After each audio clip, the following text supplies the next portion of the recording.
So next week, the elected leadership of the Church of England will meet to speak about same-sex blessings.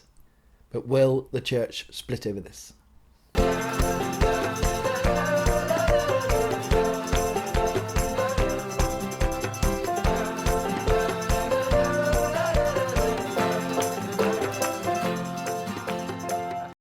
Hi, welcome to the channel. My name's Rev Dan. I'm a vicar in the Church of England. Well, will the Church of England be here? What's going to happen? I'm going to speak to you from my point of view of being a parish priest and how this affects us. So next week in the General Synod, it's going to meet and speak about same-sex blessings. The bishops of the Church of England are put forward what they think should happen. So then they're saying we're not going to go for same-sex marriage, but we're going to go for same-sex blessings, and also a change in how the clergy could live their lives. But that's a separate issue that I'm not going to talk about today. I'm sitting in my office. The sun is so beautiful, bright, shining through my window here, and looking out onto my parish.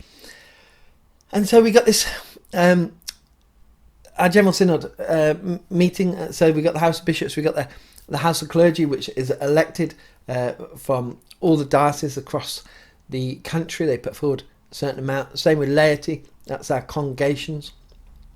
And they're all going to go and speak about what should happen. The bishops have put forward what they think they would like to happen. But on both sides of the argument, so what we have is Orthodox people who will believe in the Bible and say marriage is between one man and a woman. Everybody else and section remain outside of marriage, and everybody, including clergy, need to uphold that. And you've got the liberals who are saying no, marriage should be basically it's between faithful same-sex couples is what they're saying, and that they should be able to marry in a church. The bishops haven't done that. So basically what's happened is last year we had General Synod elections, last year or the year before. Anyway, and it was basically a battle of getting, you get either more Orthodox or more liberals. And more Orthodox got in than the voting system allows. So if you need to change doctrine, you need to have a third in the House of Bishops, a third in the House of Clergy, and a third in the House of Laity voting for this, and the numbers just weren't there, so they were never going to win. So they gone forward, put forward same-sex blessings, but not the blessing of a marriage, blessing of people, they say. But it's a fudge. It's a fudge. If you go out there and look out there, the liberals really don't like it. Well, they say it's a fudge, and so do the Orthodox. Say it's an absolute fudge. But, today I just want to, that's a bit of background, speak from a parish priest. This has all happened. I've just had my first year in my parish. And the church is speaking about this, and it's a real divisive agenda, and it could split. What we've just heard in the past week is that the actual House of Bishops are split over this. There's been a lot in the media, and bishops going online, and on news channels and on radio and on the TV speaking about this, saying that the bishops were, what they put forward, united, but they weren't, because some of the bishops are going to, the Orthodox bishops are going to vote against what was put forward by the bishops. So you can see it's really tearing apart already just amongst the House of Bishops. So it's very divisive, and the Church of England split. There's many different ways this could go, and something probably there'll be several videos on, because we'll see how this plays out. It's not just going to come to a head in February, I don't think. It'll go on to July Synod potentially.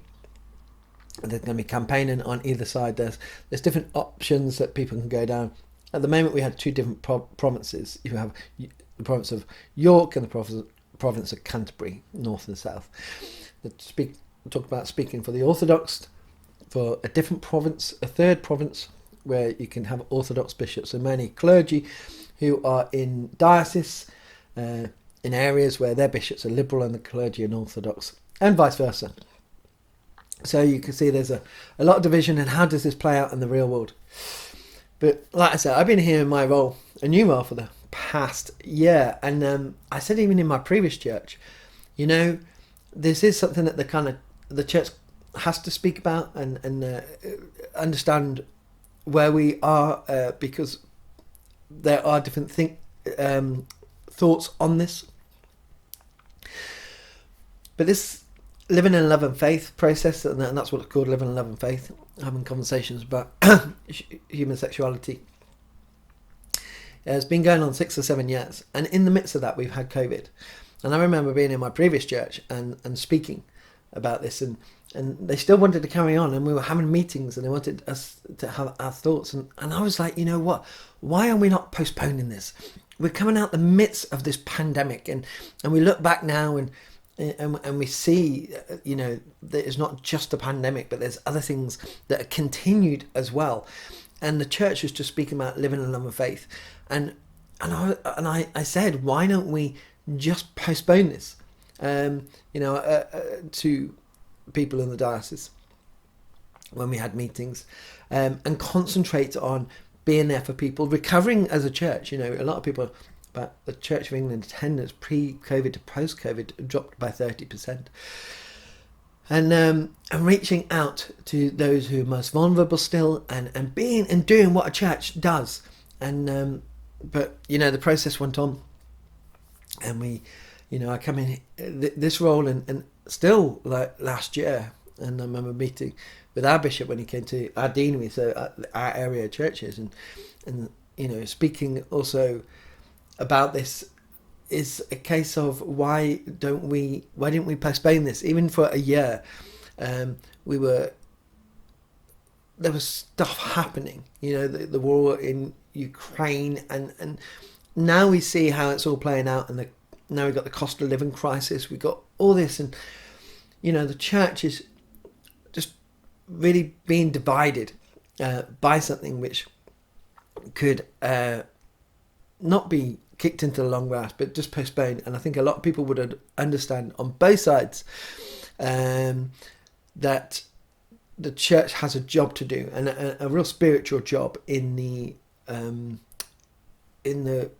parishes and where we are, because there's a lot of people suffering, and the church in itself locked itself away in a sense and closed at the greatest time of need during the pandemic, and so many churches remained closed, and it took a very long time for some churches to open and recover in that way. But that's what the church does. It goes out and helps people. And so I personally, I feel this is such a divisive issue, and now it's all in the media. It's been in the media for the past few months. The House of Bishops met in November, December and January, and every time it got into the national media, and we got cost of living crisis, people not being able to heat food, cook food, heat the houses, pay their bills, and the prices are going up, and the interest rate prices are going up, and the government's changed in those times. The markets are crashing and losing money. Pension funds are down, and the church is stuck on this issue. Like I say, I'm not saying it isn't important. It needs to be sorted, but I don't think the time was now to do it now. I think we should postpone, and I think a lot of people would have respected that. Sure, some people wouldn't have liked it, but we have a job to do. So, from my point of view, finally getting on to my point of view, I have just checking my mic.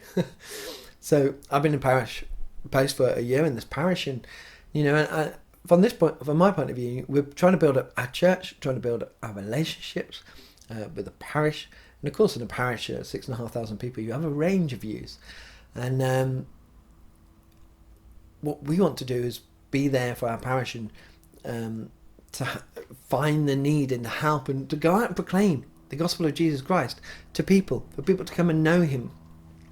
This is quite when this started coming out, it was like, this isn't good, because this isn't it's one thing, and the church has so many more things, and it felt like it could derail, from a parish priest point of view.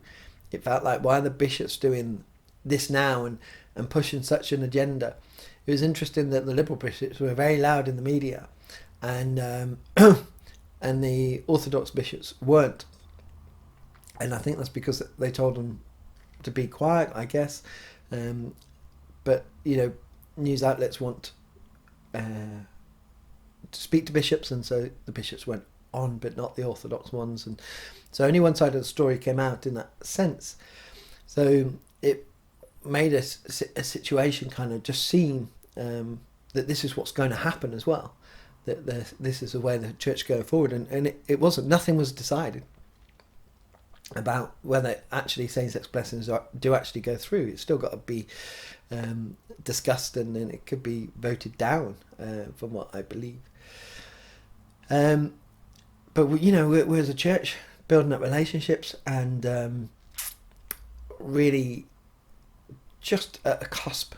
But what I have found actually in the past few months, and with the elders coming out, is it's actually for people in the church, and in the parish. We're a small church. It's not a thing, thank God, in a sense, because we want to get on with our work, the important work of helping people and being there for people, and praying for people, and counselling people, and giving advice, and pointing them in the right direction of where they can get help. And this process in the national church so far hasn't come down to parish level. It has in some churches, I guess it absolutely has, but in a small rural church where I am in the area, and I do have another church as well, it hasn't, and that actually has been a good thing, and by the grace of God, because it means we can continue with the work that we're doing, and being more missional, and also being building up our church. We've just implemented a new vision and mission and values, a new mission action plan, looking at what we're going to do and be for this year, and so we can concentrate on that, and do the work that God wants us to do at this time.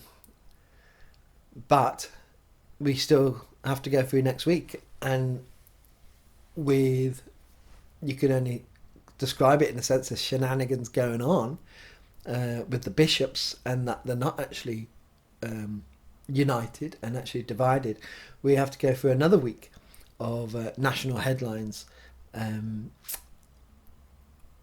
over this, and whether the church will stay together.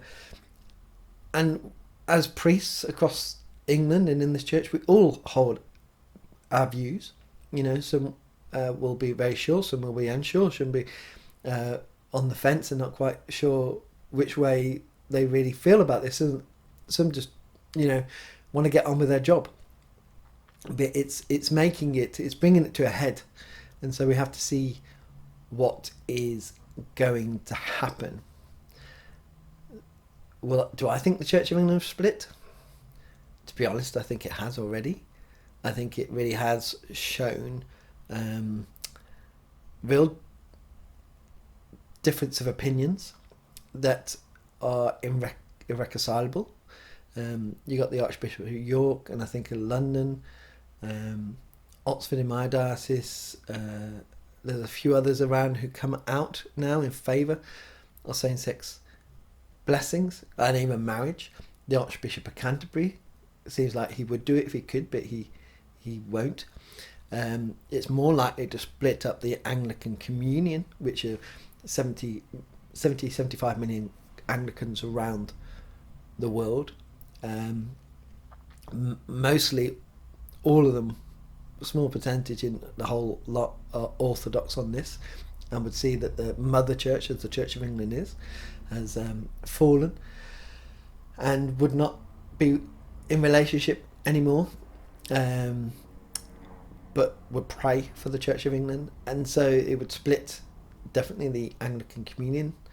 The Archbishop of Canterbury probably wouldn't be seen as the head, because he would think contrary to what the Orthodox do as well. So, and that would be sad. That would be very sad. So actual splits in the Church of England, it could happen, but I think it's already there, and I think a lot of clergy, a lot of priests have already made difficult decisions. They're waiting to see what's going to happen at the General Synod next week. Can they have a relationship with the bishop who has contrary views to themselves, both on either side? With the Orthodox, can they uphold? Sorry, not uphold. They do uphold the views. With the bishops who have gone contrary to that, can they stay in relationship with them, with other people in the diocese, other clergy? I don't think. I think that's been broken in a sense. I think relationships have been broken, and there's got to be a lot of praying and serious consideration. So we're on the brink of something that's going to be big, and what will happen? Well, I think you can't have a church divided against itself. You can't. So in a sense, this is good that this has happened. It needs to come to a head, and we need to sort this out, and we need to have a church that stands on the gospel, and we need to get back to doing what the church should be doing, proclaiming the gospel and loving people and helping them in their time of need, and celebrating with them in their time of joy, praying for them, being the light of Christ in each of our churches and each in our parishes. That's what we need to do. And we're still recovering from coronavirus. There's so many excess deaths out there unexplained. People are in more poverty than they are before. People can't put on heat. People can't afford to cook. Now people can't afford to pay mortgage, and that's where we need to be, at that on the coal face, as they say, of parish ministry. Not talking about or making this same-sex blessings such a big thing,